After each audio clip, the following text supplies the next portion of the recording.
नमस्ते, बालाजी हिंदी टैरो में मैं फिर से आ गई हूँ आप लोगों की स्वागत करने। मैं फिर से लेके आई हूँ एक जनरल वीकली रीडिंग जिसमें हम देखेंगे आपके हेल्थ, आपकी वेल्थ, आपका love life, single life, job, business और स्टूडेंट लाइफ। और बाद में लेंगे गाइडेंस कार्ड जिसमें हम देखेंगे यूनिवर्स जी आपसे क्या कहना चाहते हैं, आपको क्या करना चाहिए इन दिनों। ये रीडिंग होगी 1 से लेके 8 मार्च तक की होगी ये रीडिंग। ये एक जनरल रीडिंग होगी तो हर बात हर किसी के साथ रेजोनेट नहीं करेगा। जितना आपके साथ रेजोनेट करता है उतना रखिए, बाकी को छोड़ दीजिए। हो सकता है बाकी रीडिंग किसी और से रेजोनेट कर जाए। तो अगर आप सन साइन, मून साइन, किसी भी साइन से अगर आप जेमिनाई हो यानी मिथुन राशि हो तो ये रीडिंग आपके लिए होगी। तो चलिए शुरू करते हैं आज की रीडिंग। और आप लोगों से हमेशा की तरह एक रिक्वेस्ट रहेगा, अगर आपको रीडिंग अच्छी लगे तो चैनल को जाते जाते ज़रूर सब्सक्राइब कीजिएगा, लाइक कीजिएगा, शेयर कीजिएगा एंड कमेंट कीजिएगा। तो चलिए शुरू करते हैं आज की रीडिंग। जेमिनाई यानी मिथुन राशि, देखते हैं 1 से लेके 8 मार्च तक की जो वक्त रहेगा इनमें आपका हेल्थ कैसे रहने वाला है। द एम्परर का कार्ड, आपका हेल्थ बहुत ही अच्छा रहेगा, लेकिन फिर भी आपको हेल्थ को लेके कोई एक डिसीजन लेना पड़ेगा। अगर आप हेल्थ को लेके परेशान थे, आप डिसीजन नहीं ले पा रहे थे क्या करना है, डॉक्टर के पास जाना है या नहीं जाना है, सर्जरी कराना है या नहीं कराना है, तो तरह तरह के अगर आप कुछ सोच में डूबे हुए थे तो अभी आपको हेल्थ को लेके एक डिसीजन लेना पड़ेगा। वैसे अगर आप कुछ भी डिसीजन लेते हो वो अच्छा ही होगा, कुछ भी गलत नहीं होगा, खराब नहीं होगा, क्योंकि आपका जो हेल्थ का जो स्टेटस है वो सही है। लेकिन फिर भी आपको किसी चीज़ के मामले में, अगर आप डाइट करना चाहते थे, अगर आपको लग रहा था मेरा वेट बढ़ रहा है, अगर आपको लग रहा था कि आपको जॉगिंग करना है, अगर आपको मेडिटेशन करना है, तो ये जो चीज़ आप बहुत दिनों से सोच रहे थे लेकिन कर नहीं पा रहे थे, तो आपको हेल्थ को लेके एक डिसीजन लेना पड़ेगा। अगर आपको ये लग रहा था कि वो किसी अच्छे डॉक्टर के पास जाना चाहिए तो आप ये भी कर सकते हो, लेकिन आप जो भी करोगे उसमें कोई चिंता की कोई बात नहीं है। जो जिस पॉजिटिविटी से आप चीज़ों को करोगे उसकी रिजल्ट उसी तरह से आपको मिलेगा। अब देखते हैं जेमिनाई यानी मिथुन राशि, आप लोगों की फिनेंशियल स्टेटस कैसे रहने वाला है इन दिनों। नाइट ऑफ सोर्स का कार्ड, अचानक से आपके फिनेंशियल स्टेटस में कुछ परिवर्तन हो सकता है कहीं से अचानक कोई धन आपको मिल जाए। आप बहुत जल्दबाजी में बहुत रिस्क लेके चीज़ों को आप संभालना चाहोगे। आप वैसे तो बहुत समझदार हो और आप पुराने आपका दिमाग जो है थोड़ा पुराना है, मतलब पुराना मतलब आप एजेड हो। कोई किसी का तो एनर्जी यहाँ कैच हो रहा है, तो आप बहुत जल्दी जल्दी रिस्क लेके कुछ करना चाहोगे। और आपके फिनेंशियल स्टेटस में मुझे लगता है बहुत जल्द कुछ बढ़ोतरी भी होने वाला है, जैसा कि आपने सोचा भी नहीं था। ऐसा कुछ आपके फिनेंशियल स्टेटस में होने वाला है। हो सकता है आपने सोचा नहीं था लेकिन कहीं से आपको धन मिल गया। जो भी होगा पॉजिटिव होगा। अभी देखते हैं जो स्टूडेंट है उनके लिए क्या आता है। जो स्टूडेंट है, क्वीन ऑफ सोर्स का कार्ड आया है। जो स्टूडेंट है उनके लिए ये अ, अभी जो वक्त है, खुद को प्रायोरिटी दीजिए, पढ़ाई पे ध्यान दीजिए। जो आप स्टडीज़ करना चाहते हो, अगर आप हायर स्टडी करना चाहते हो, अगर आप विदेश जाना चाहते हो, अगर आप जॉब करना चाहते हो, जॉब के लिए पढ़ रहे थे, तो अभी जो आप करोगे बहुत अच्छे से उसका परिणाम आपको मिलेगा। और अभी आप जो करोगे मुझे लगता है आप खुद को प्रायोरिटी दोगे, आप खुद को एक अच्छे स्टेबल पोजीशन पे ले जाने के लिए आप मेहनत करोगे। जो जितना ज़रूरत है मेहनत की आप करोगे, आपको करना चाहिए। और जो ज़रूरत के मुताबिक नहीं है उन सारी चीज़ों से आपको अलग रहना है। अगर आपको किसी चीज़ से परेशानी हो रहा है तो आपको उस चीज़ को अलग करना होगा खुद से।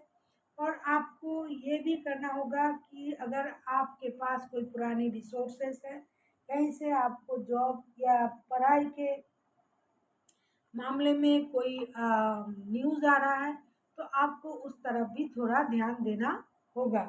अब देखते हैं जो जॉब करते हैं उनके लिए क्या आता है। जेमिनाई यानी मिथुन राशि के जो लोग जॉब करते हैं उनके लिए क्या आता है, 10 ऑफ सोर्स का कार्ड। मुझे लगता है जो जॉब करते हैं उनको थोड़ा सचेत रहना पड़ेगा। जहाँ आप जॉब करते हो वहाँ कोई आपको धोखा दे सकता है। हो सकता है आपने सारा मेहनत कर लिया और उसका फल कोई और ले गया। ऐसा भी हो सकता है कि जैसा आपसे बताया जा रहा है वैसा कुछ भी नहीं हो रहा है। हो सकता है आपके पीठ पीछे कोई आपको धोखा देने की कोशिश कर रहा है। तो जहाँ आप जॉब कर रहे हैं वहाँ आपको आँख कान खुली रखनी पड़ेगी, सोच समझ के काम करनी पड़ेगी। आपको वहाँ से धोखा मिलने की चांसेस है। हो सकता है जिसे आप अपना दोस्त समझ रहे हो वो ही आपको बदनाम कर रहा है, या फिर वो आपके काम के तारीफ नहीं कर रहा है, या फिर कोई आपका इस्तेमाल कर रहा है। तो आपको वहाँ सचेत रहने की ज़रूरत है जहाँ आप जॉब कर रहे हो। आप अगर सोचे थे कि यहाँ से मुझे ये मिलने वाला है, ये प्रायोरिटी मुझे मिलने वाला है, तो वैसा कुछ हो आपके साथ ये ज़रूरी नहीं। लेकिन ऐसा भी हो सकता है जैसा आपने सोचा था वैसा कुछ भी आपको नहीं मिल रहा है। ऐसा हो सकता है, एनर्जी चेंज होती रहती है तो हर बात हर किसी के साथ रेजोनेट नहीं करेगा। जिसके साथ रेजोनेट करता है वही रखिएगा। ऐसा नहीं कि हर किसी को ही धोखा मिलने वाला है, हर किसी को ही बेईमानी कोई कर रहा है, लेकिन करने की चांसेस है। इसीलिए आपको आँख कान खुली रखनी पड़ेगी। अब देखते हैं जो बिजनेस करते हैं।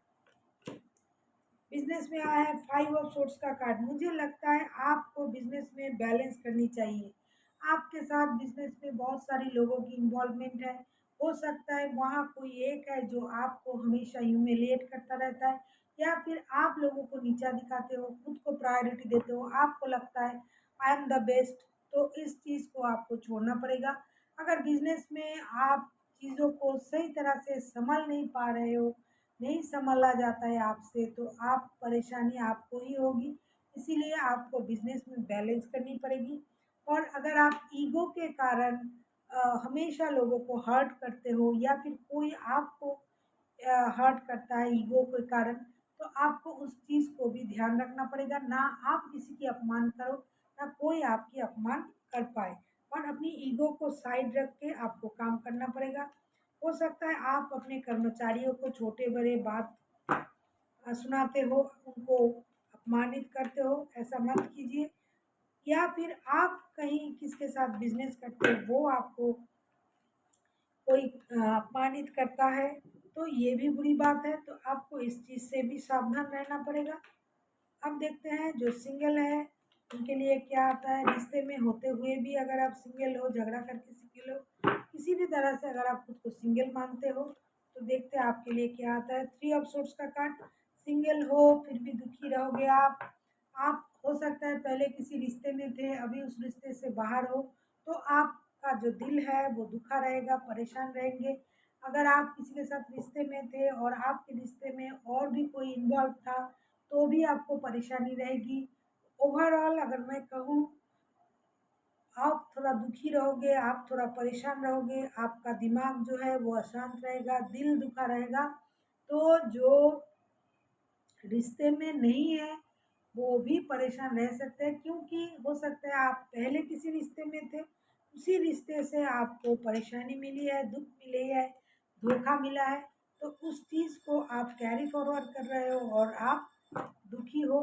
तो इन दिनों आपका जो सिंगल है वो दुखी रह सकता है। हो सकता है किसी ने आपको आपका दिल तोड़ दिया होगा, कोई धोखा दिया होगा, तो इस चीज़ के कारण आप दुखी हो सकते हो। अब देखते हैं जो रिश्ते में है। जो रिश्ते में उनके लिए आया है 7 ऑफ वॉन्ड्स का कार्ड।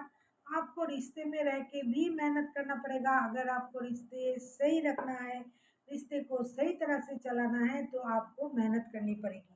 अगर आप रिश्ते में मेहनत नहीं करते हो तो रिश्ता सही नहीं जाएगा। अगर आपको लग रहा है पुरानी चीज़ों को पकड़ के बैठे रहना है, किसी बात से अगर आप परेशान हो, किसी चीज़ से आपको परेशानी हो रही है, तो आपको उस चीज़ की जड़ तक जाना पड़ेगा। और रिश्ते को सही करने के लिए आपको, कामयाब करने के लिए रिश्ते को आपको अपने ऊपर मेहनत करना पड़ेगा। अपने आप अगर आप मेहनत करते हो, रिश्ते में वक़्त देते हो, रिश्ते को सही से चलाते हो, तब जाके आपका रिश्ता जो है वो सही होगा। अब देखते हैं यूनिवर्स जी आपसे क्या कहना चाहते हैं, इन दिनों आपको क्या करना चाहिए। कॉन्फ्यूजन, आपको कॉन्फ्यूज नहीं होना है। 7 ऑफ कप्स का कार्ड आया है। मुझे लगता है इन दिनों आप कॉन्फ्यूज रहोगे किसी भी चीज़ को लेके, रिश्ता, जॉब, बिजनेस, किसी भी चीज़ को लेके अगर आप कॉन्फ्यूज हो, अगर आपको डिसीजन लेने में तकलीफ हो रहा है, आप डिसाइड नहीं कर पा रहे हो क्या आपके लिए सही है, क्या गलत है, क्या क्या अच्छा है, क्या करना है, क्या नहीं करना है, तो आपको एक सोच समझ के डिसीजन लेना होगा। कॉन्फ्यूजन से खुद को बाहर निकालना पड़ेगा और सोच समझ के आपको डिसीजन लेनी होगी। अगर आप कॉन्फ्यूज रहते हो, डिसीजन लेने में आपको तकलीफ हो रहा है, तो आप अपने परिवार की मदद ले सकते हो। लेकिन आँख कान खुला रख के सही तरह से डिसीजन लीजिए। ऐसा नहीं कि अभी आपने जो किया बाद में जाके आपको पछताना पड़े। So thank you for watching.